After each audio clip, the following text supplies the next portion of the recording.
Let's talk about the institutional reforms that need to occur in science and technology. I've heard this before, but let's try to be specific. Mm, What are some of those institutional reforms, both in university system, research labs, mm, state-owned enterprises? I think in the mm, private sector, it handles itself pretty well. It's a meritocracy.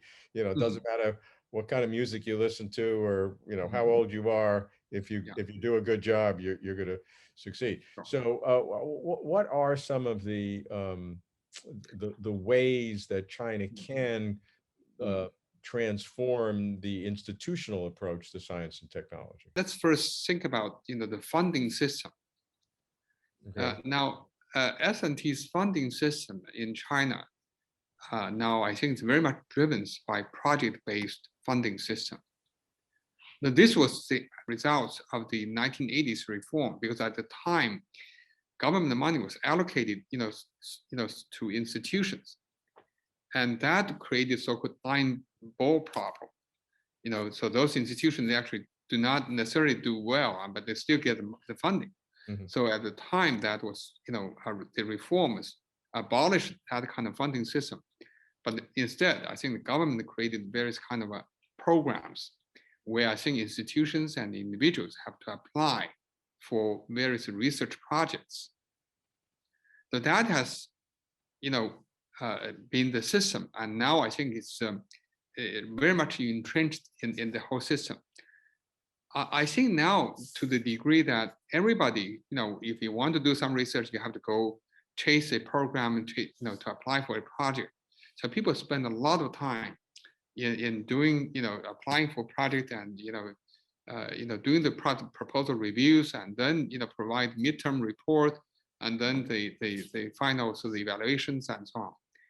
Spending a lot of time on those process.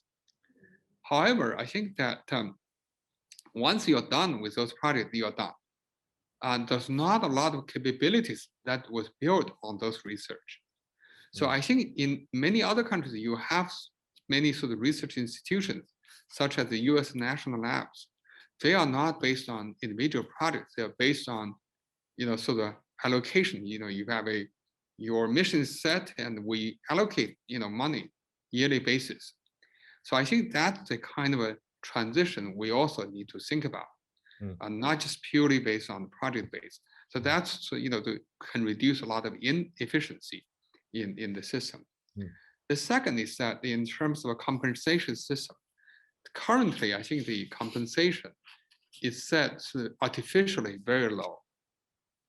So that's what I mentioned that for young researchers they can't even afford to live a comfortable life in some renting, paying the rent or buying a house or whatever.